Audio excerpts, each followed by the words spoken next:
Je me souviens encore du moment exact où mon monde s'est brisé. Ce n'est pas lorsque j'ai trouvé les SMS. Ce n'était même pas le moment où je les avais vus ensemble dans ce parking, sa main s'attardant trop longtemps sur le bas de son dos. Non, c'est lorsque j'ai remarqué la main de ma sœur posée inconsciemment sur son ventre pendant le dîner du dimanche. Le même geste de protection que je pratiquais en privé depuis des semaines. Vous voyez, j'étais enceinte de 8 semaines. Et à ce moment-là, en regardant le mouvement identique de ma sœur, je savais juste. On dit, quand tu te noies, ta vie défile devant tes yeux. Ce qu'ils ne vous disent pas, c'est que la trahison ressent exactement la même chose. Assis à la table à manger de mes parents, les voix autour de moi se sont transformées en un bourdonnement lointain. Mon mari, Derek, racontait une histoire de travail qui faisait rire tout le monde. Ma sœur Mélanie hochait la tête avec ce sourire parfait sur son visage. Et ma mère, Dieu, ma mère, les regardait avec cette étrange expression complice. « Ça va, ma chérie ?»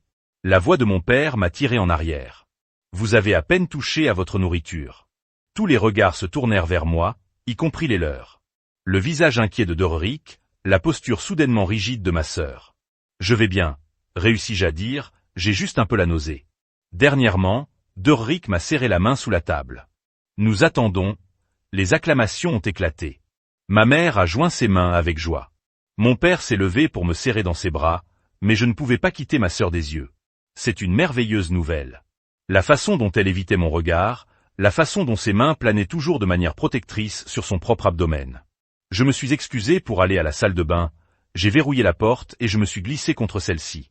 Mes mains tremblaient tellement que je pouvais à peine ouvrir le fil de discussion que j'avais découvert la semaine dernière, mais j'étais trop terrifié pour le lire entièrement. J'ai parcouru les récents échanges banals jusqu'à il y a 3 mois.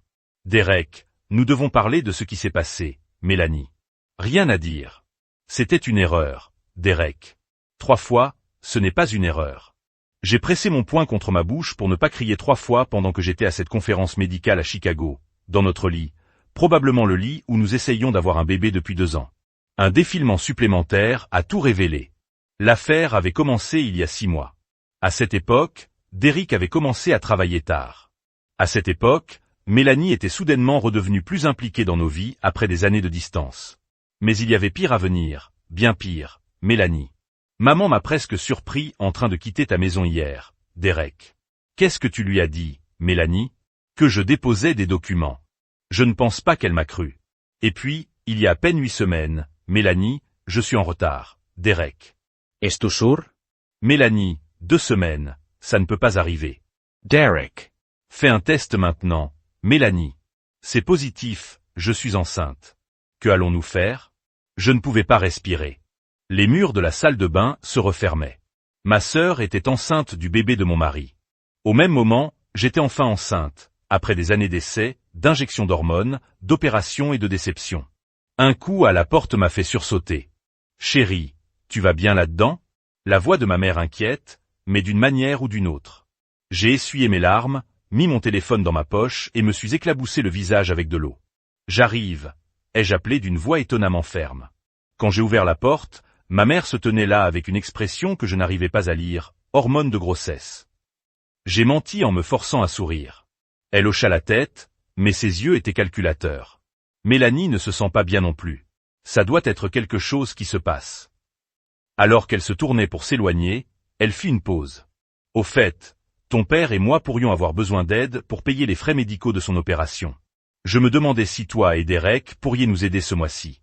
Et juste comme ça, une autre pièce du puzzle s'est mise en place. Les virements mensuels que Derek effectuait sur le compte de mes parents, les appels téléphoniques à voix basse entre ma mère et ma sœur, la façon dont ma mère semblait toujours avoir besoin d'un peu d'aide. Chaque fois que je commençais à poser des questions sur les soirées tardives de Doric, ma mère savait qu'elle le savait depuis le début. Cette nuit-là, allongé à côté de mon mari, le père de mon enfant et de l'enfant de ma sœur, j'ai pris une décision. Je ne crierai pas, je ne m'effondrerai pas, je ne donnerai à aucun d'eux la satisfaction de me voir détruite. Non, ils voulaient me traiter comme si de rien n'était. Très bien, je deviendrai quelque chose pour lequel aucun d'entre eux n'était préparé. Les semaines suivantes furent un exercice de jeu d'acteur. Je suis devenue la future mère parfaite, l'épouse solidaire, la sœur enthousiaste. J'ai programmé des rendez-vous chez le médecin et partagé des images échographiques. J'ai planifié la crèche et discuté des noms avec Derek, tout en mourant à l'intérieur. Mélanie a commencé à éviter les réunions de famille, invoquant le stress du travail. Lorsqu'elle s'est présentée, Elle portait des vêtements amples et évitait l'alcool sous prétexte d'un nouveau coup de pouce pour sa santé. Ma mère intervenait, détournant toujours les conversations chaque fois que quelqu'un interrogeait Mélanie sur sa vie ou ses projets futurs. J'ai commencé à prêter attention aux choses que j'avais été trop aveugle pour voir auparavant, comme le fait que les voyages d'affaires de Doric coïncidaient toujours avec les jours de congé de Mélanie, ou comment ma mère m'appelait en cas d'urgence chaque fois que Doric et moi avions des projets, seulement pour qu'il reçoive un appel urgent au travail et disparaisse pendant des heures. Une nuit au lit, Doric m'a tendu la main, sa main caressant mon ventre légèrement arrondi. « Tu vas être une mère extraordinaire », murmura-t-il. « Notre bébé a tellement de chance. » J'avais envie de vomir. Au lieu de cela, j'ai souri dans l'obscurité et j'ai demandé « Pensez-vous que Mélanie aura un jour des enfants ?» Sa main se figea momentanément sur mon ventre. Moi, je ne sais pas. Elle n'a jamais semblé du genre maternel. Vraiment, j'ai toujours pensé qu'elle ferait une mère merveilleuse. Je roulai vers lui, observant attentivement son visage dans la pénombre. Elle a toujours été si jalouse de ce que j'ai. Un éclair de peur et de culpabilité traversa ses traits avant qu'ils ne se reprennent. Vous avez toujours eu la vie stable qu'elle souhaitait. C'est vrai, stable. J.I. Reducement. C'est ce que nous avons. Derek? Il m'a rapproché. Nous avons tout, bébé, tout ce que l'on peut désirer. Le lendemain, j'ai accidentellement oublié mes vitamines prénatales chez mes parents, alors que je suis allé les récupérer. Je suis arrivé tôt, en utilisant la clé qu'ils nous avaient donnée il y a des années. Je n'ai pas été surpris de trouver la voiture de Derek garée à 2 pâtés de maison. Les voix de la cuisine confirmèrent ce que je savais déjà. Tu dois lui dire que ma sœur disait, et dire quoi exactement? La voix de Doric est tendue et basse. Désolé, chérie, mais j'ai mis ta sœur enceinte alors que tu attendais enfin notre bébé miracle. Cela devient impossible à cacher. Mélanie siffla. Je commence à montrer que ta mère s'en sort. Mon mari a répondu. Elle a cette histoire selon laquelle vous aviez accepté un emploi à l'étranger. Vous serez parti avant que quiconque ne le remarque. Ayez le bébé et déterminez quoi faire ensuite. La voix de ma mère se joignit à moi. Le transfert de Derek fut clair. Hier, j'ai trouvé un endroit sympa en Arizona où tu peux rester. Personne ne vous connaîtra là-bas. Et qu'en est-il de mon bébé? Mélanie a demandé sa voix brisant notre bébé. Nous allons le découvrir, dit Derek, mais son ton manquait de conviction. Peut-être qu'après un certain temps, nous pourrons dire que vous nous laissez adopter mon propre enfant. La voix de Mélanie s'éleva. Êtes-vous fou? Gardez la voix basse. Craqua ma mère. Cet arrangement fonctionne pour tout le monde. Doric et Laura gardent leur vie parfaite. Vous prenez un nouveau départ avec suffisamment d'argent pour être à l'aise et votre père et moi pouvons enfin rembourser nos dettes. Tout le monde y gagne. Tout le monde sauf ce bébé, qui grandira en pensant que sa tante est sa mère. Le rire amer de Mélanie me transperça. Et Laura? Est-ce qu'elle gagne dans ce scénario? Ce que Laura ne sait pas ne lui fera pas de mal, dit froidement ma mère. On lui a toujours tout offert. Les bonnes notes, la bourse universitaire, le mari parfait qu'elle peut partager. Pour une fois, je reculai silencieusement, ma main couvrant ma bouche pour étouffer tout son. Partager mon mari, ma vie, le père de mon enfant. J'avais tout donné à cette famille. Lorsque Mélanie a abandonné ses études, je l'ai aidée à payer son loyer. Lorsque mes parents ont pris du retard sur leur prêt hypothécaire, Doric et moi l'avons couvert pendant 6 mois. Quand mon père a eu besoin d'une opération du cœur, nous avons payé la partie que l'assurance ne couvrait pas. Et c'est ainsi qu'ils m'ont remboursé. Ils prévoyaient d'envoyer ma sœur en Arizona pour avoir le bébé de mon mari en secret pendant que j'élevais notre enfant sans le savoir. Cette nuit-là, alors que Doric se glissait dans le lit à côté de moi avec une excuse pour une réunion tardive, j'ai réalisé une vérité fondamentale. J'avais tout donné à des gens qui ne me considéraient comme rien. Un chéquier, une commodité, un imbécile. Tu sais à quoi je pensais, dis-je doucement. Alors qu'il s'installait à côté de moi, murmura-t-il, se détournant déjà. Je pensais à tout ce que j'avais sacrifié pour cette famille, pour tout ce que j'aime. Il se retourna légèrement. Que veux-tu dire? Juste que j'ai abandonné ce travail à Seattle pour rester près de mes parents. J'ai accompagné Mélanie dans toutes ses phases de recherche d'elle-même. J'ai été le rocher sur lequel tout le monde s'appuie. J'ai fait une pause, laissant mes mots pénétrer. Je me demande simplement qui serait mon rocher si jamais j'en avais besoin. Doric s'est complètement retourné, puis m'a pris dans ses bras. Je le ferai, bébé, je serai toujours là pour toi. Vous le savez. J'ai hoché la tête contre sa poitrine, sentant son cœur battre régulièrement sous mon oreille. Le cœur d'un menteur, le cœur d'un tricheur, le cœur d'un homme qui avait créé une vie avec ma sœur pendant que nous essayions de créer la nôtre. Je sais exactement qui tu es maintenant, Derek. J'ai murmuré trop doucement pour qu'il puisse m'entendre. J'avais tout donné à cette famille et ils m'avaient abandonné comme si de rien n'était. Cette nuit-là, alors que Doric dormait profondément à côté de moi, j'ai fait un vœu envers moi-même et envers l'enfant innocent qui grandissait en moi. Ce ne serait pas notre histoire. Nous méritons mieux et j'allais m'assurer que nous l'obtenions.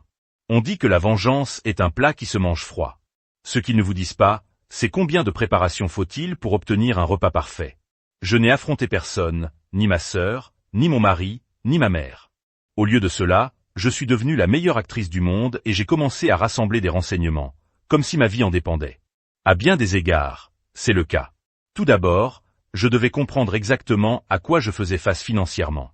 Doric avait toujours géré nos investissements et nos décisions financières majeures.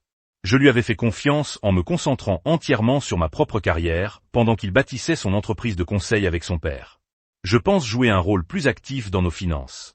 J'ai mentionné avec désinvolture un matin, au petit déjeuner, que j'assisterais peut-être à votre prochaine réunion avec le conseiller financier. L'éclair de panique dans ses yeux était presque imperceptible. Pourquoi cet intérêt soudain? J'ai frotté mon ventre qui grandissait. Maternité. Je suppose que je voulais m'assurer que tout est sécurisé pour le bébé. Il se détendit visiblement. C'est gentil, mais inutile. Tout est bien géré. J'ai souri et j'ai changé de sujet. Mais cet après-midi-là, je suis allé à notre banque et j'ai demandé tous les relevés de l'année écoulée. Ce que j'ai trouvé a confirmé mes soupçons.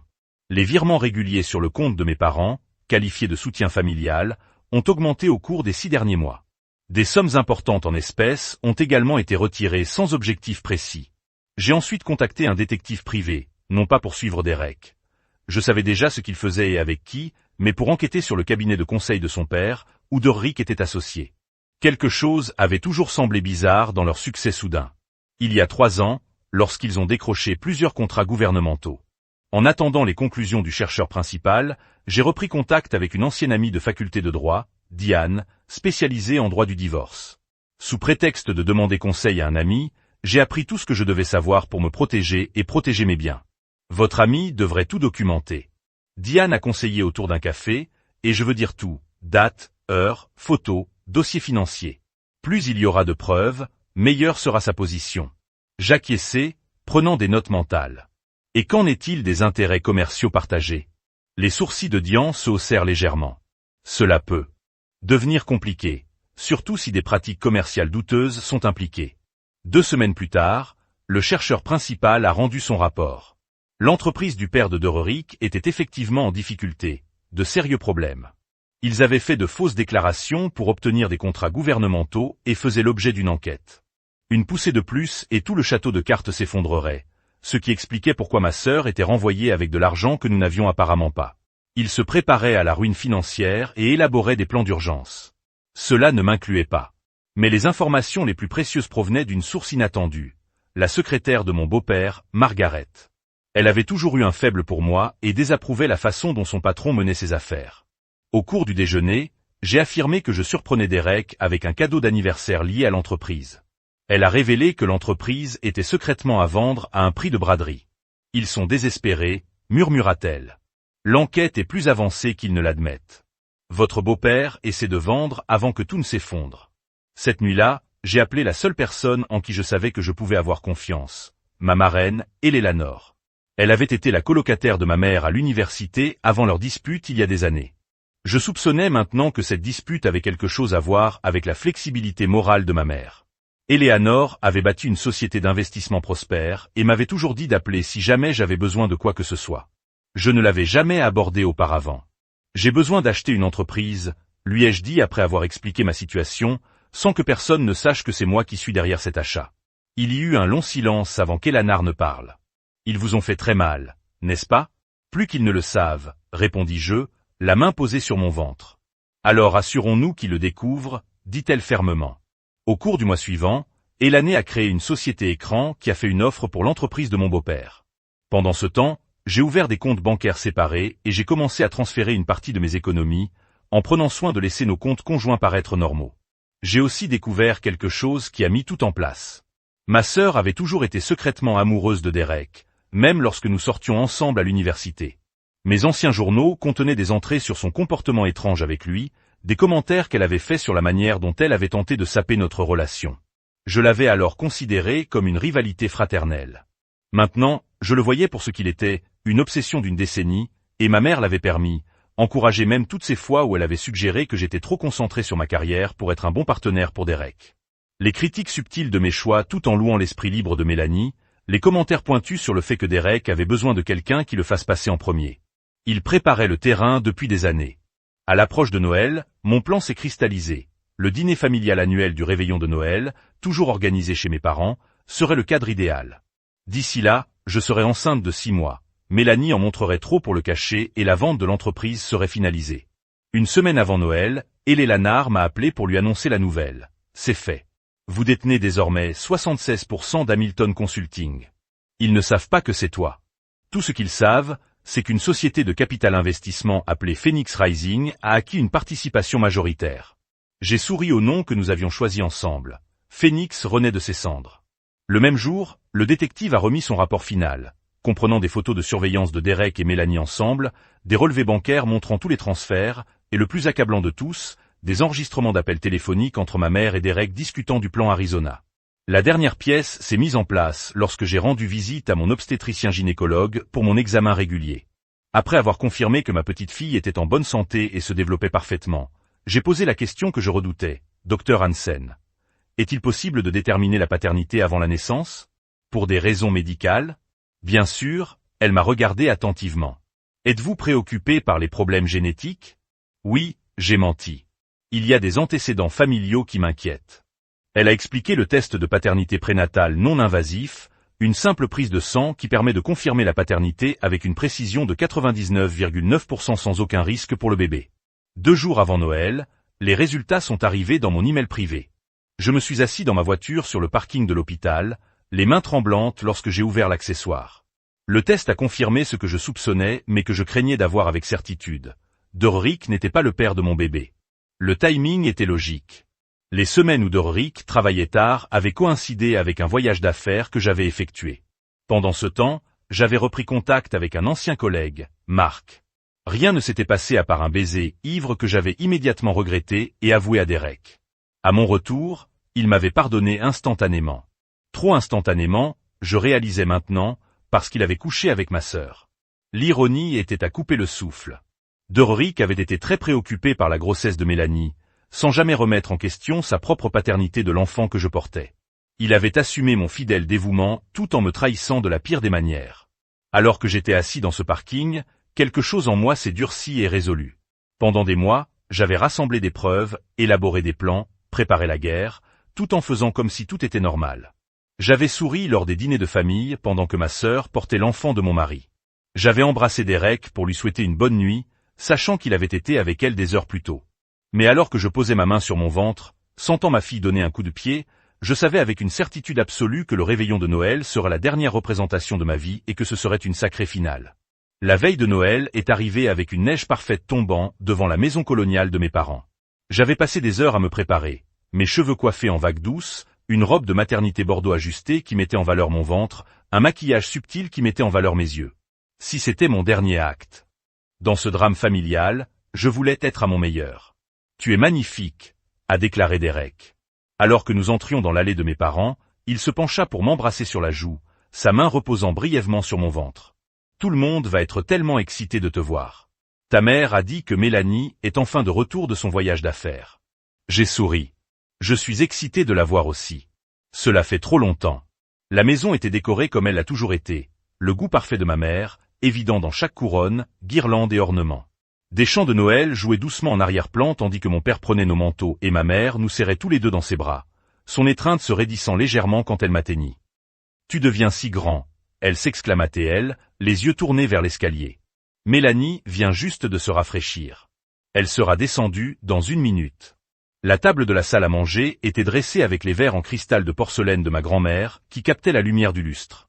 Mon beau-père et sa femme sont arrivés quelques instants plus tard, apportant du vin cher et des acclamations forcées. Ils ne savaient tout simplement pas encore qui était la nouvelle propriétaire. Voilà ma belle-fille préférée. Mais pas tout à fait, dissimulant sa grossesse. Ses yeux s'écarquillèrent lorsqu'elle me vit, puis se tournèrent rapidement vers Derek, qui était devenu complètement pâle. Je m'avançai pour l'embrasser, la sentant se raidir dans mes bras. Cela faisait des siècles et je te regardais. Ma mère intervint rapidement. Tout le monde prend place. La tension autour de la table était épaisse. Je restais joyeuse, interrogeant Mélanie sur son voyage d'affaires et la regardant. Elle trébuche à travers des mensonges, tandis que Doric regarde fixement son assiette. Ma mère essayait sans cesse de changer de sujet, tandis que mon beau-père buvait trop de vin, trop vite. Parfait. Alors qu'on servait le dessert, je me suis levé, une coupe de champagne à la main. Tout le monde me regardait avec attente. J'aimerais porter un toast, dis-je en souriant à chaque visage autour de la table, à la famille et à l'honnêteté. Des regards inquiets ont été échangés. Vous savez, j'ai beaucoup réfléchi ces derniers temps à ce que signifie la famille, à la loyauté, à la confiance. J'ai bu une petite gorgée de mon eau pétillante et j'ai réalisé quelque chose d'important. Le sang n'est pas toujours synonyme de loyauté. Le sourire de ma mère est devenu fixe. Chérie, ce n'est peut-être pas le moment, car c'est exactement le moment, maman. Je l'ai coupé doucement parce que Noël est une question de vérité, n'est-ce pas? Alors voici une vérité que je connais sur Derek et Mélanie. Le silence était assourdissant. Laura, nous devrions en parler en privé. Pourquoi? Enceinte de votre enfant et ma mère. Je me suis tourné vers elle, regardant la couleur disparaître de son visage, à tout faciliter en échange de paiement mensuel. La fourchette de mon père claqua dans son assiette. De quoi parle-t-elle, Evelyne? Les mains de ma mère tremblaient. Elle est confuse. Les hormones de grossesse. J'ai les reçus, maman, littéralement. J'ai fouillé dans mon sac à main et j'en ai retiré un dossier, le plaçant calmement sur la table.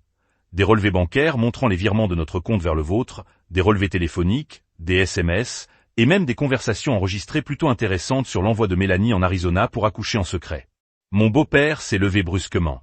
Je pense qu'on devrait y aller, Derek. C'est une affaire familiale privée. Oh, je ne partirai pas tout de suite, Richard, dis-je aimablement, parce que la suite te concerne aussi. Ses yeux se plissèrent. De quoi parles-tu? J'ai souri. Phoenix Rise. Ce nom vous dit quelque chose? Le sang s'écoula de son visage si rapidement que je crus qu'il pourrait s'évanouir. C'est la société qui nous a rachetés. Balbutia-t-il. Correction, c'est ma société. Je laisse les mots pénétrer. Je suis votre nouveau patron, Richard, et celui de Doric aussi, en supposant que l'un ou l'autre de vous ait encore du travail après la fin de l'enquête fédérale sur vos offres contractuelles frauduleuses. Derek se leva si vite que sa chaise tomba en arrière. Tu ne peux pas être sérieux. Comment pourriez-vous vous le permettre? Disons simplement que j'ai des amis haut placés qui reconnaissent une bonne opportunité d'investissement, surtout lorsque le dit investissement s'accompagne de suffisamment de documents de fraude pour soit nettoyer la maison et reconstruire, soit laisser l'entreprise brûler complètement.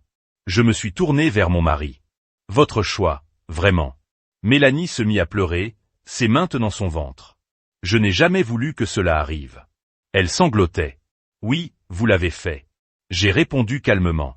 Tu voulais Derek depuis l'université et maman t'a aidé à l'avoir, n'est-ce pas comme si elle t'avait aidé à obtenir tout ce que tu as toujours voulu? Mon père regarda ma mère et ma sœur, réalisant sur son visage. Evelyne, est-ce vrai? Le sang-froid de ma mère s'est finalement brisé. Elle a toujours tout eu, des notes parfaites, une carrière parfaite, un mari parfait. Mélanie mérite quelque chose qui lui est propre.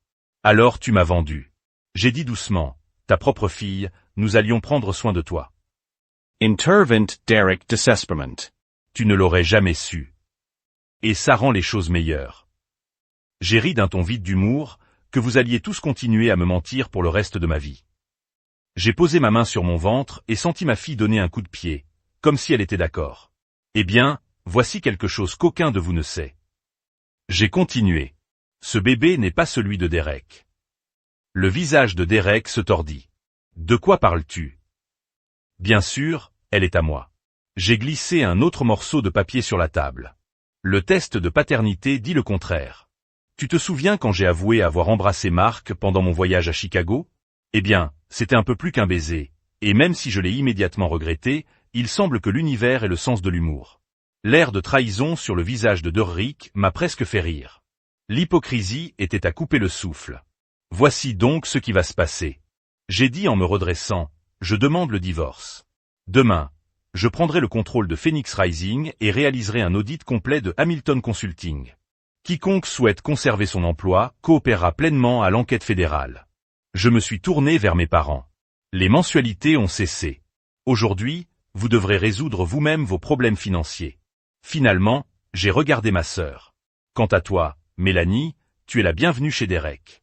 Vous vous méritez l'un l'autre, mais ne cherchez pas de sympathie ou de soutien s'il finit par vous faire ce qu'il m'a fait.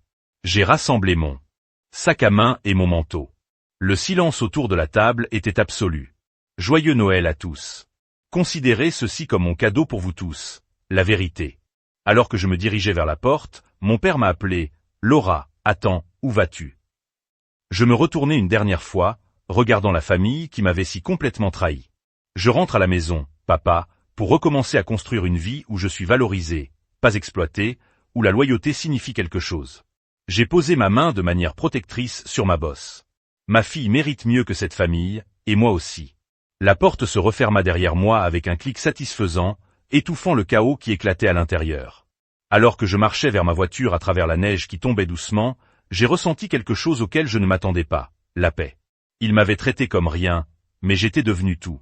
Le printemps est arrivé tôt cette année-là, alors que les cerisiers fleurissaient devant les fenêtres de mon nouvel appartement. Je m'assis dans le fauteuil à bascule de la chambre d'enfant, tenant ma faible et vieille fille Lily, ses petits doigts enroulés autour des miens pendant qu'elle dormait, paisible et parfait. Les conséquences de ma révélation du réveillon de Noël ont été exactement aussi chaotiques que je m'y attendais. Les médias ont eu vent de l'enquête fédérale sur Hamilton Consulting, et l'histoire a fait la une des journaux économiques locaux. Mon beau-père a finalement accepté un accord de plaidoyer, évitant ainsi la prison mais payant des amendes substantielles. Derek, privé de son partenariat, a dû recommencer dans une entreprise beaucoup plus petite. Mon divorce a été finalisé en un temps record, Derek ayant trop peur d'un nouveau scandale pour contester l'une de mes conditions. L'entreprise, désormais vraiment la mienne, était en cours de restructuration sous le mentorat d'Elané. Nous avions réussi à sauver les parties légitimes de l'entreprise tout en nous débarrassant des pratiques frauduleuses qui la maintenaient à flot. Mon père m'avait appelé des dizaines de fois avant que j'accepte finalement de le rencontrer autour d'un café. Il a expliqué en larmes qu'il n'avait aucune idée de l'implication de ma mère. Je l'ai cru. Mon père avait toujours été quelque peu inconscient des manipulations qui se produisaient autour de lui. Nous reconstruisions lentement notre relation, même si je gardais des limites fermes. Ma mère et Mélanie étaient des histoires différentes. Ni l'un ni l'autre ne m'avaient contacté directement, même si j'avais entendu par mon père que Mélanie avait emménagé dans un petit appartement payé par Derek, qui lui rendait visite de temps en temps mais avait déjà commencé à sortir avec quelqu'un d'autre. Son bébé, un garçon, devait accoucher d'un jour à l'autre. Ma mère, confrontée à la réalité financière de perdre son salaire mensuel de Derek, avait été forcée de vendre sa maison de vacances bien aimée et d'accepter un emploi à temps partiel pour compléter le revenu de retraite de mon père. Selon mon père, cette humilité semblait lui faire du bien. Un léger coup à la porte me sortit de mes pensées.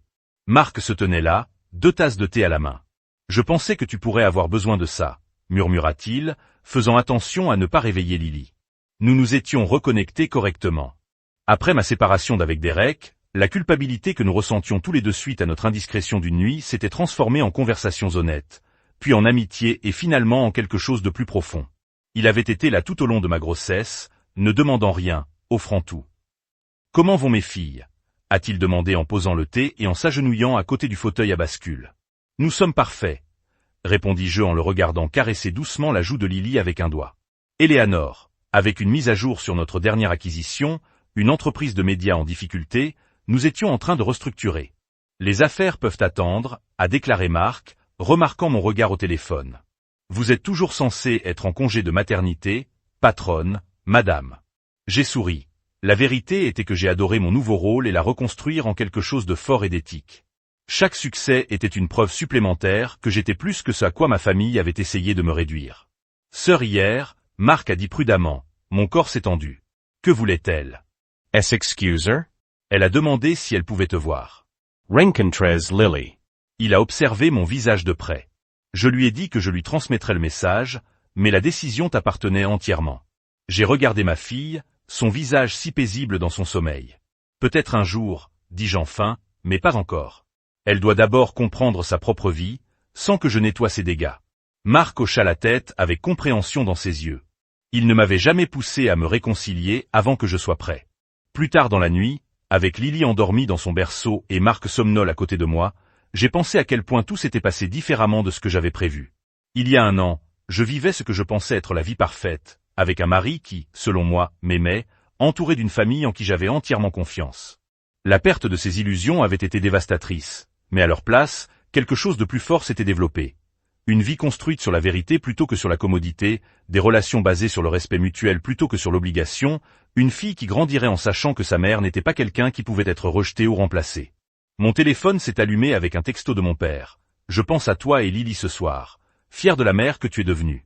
Je t'aime, papa. J'ai souri et répondu par SMS. Je t'aime aussi. Déjeuner dimanche prochain. Posant mon téléphone, j'ai regardé les lumières de la ville scintiller sous ma fenêtre. La voie à suivre n'était pas encore tout à fait claire, mais pour la première fois depuis longtemps, j'étais impatient de découvrir où elle pourrait mener. Il m'avait traité comme rien, mais je m'étais reconstruit dans tout ce que j'étais censé être, et c'était peut-être la meilleure revanche.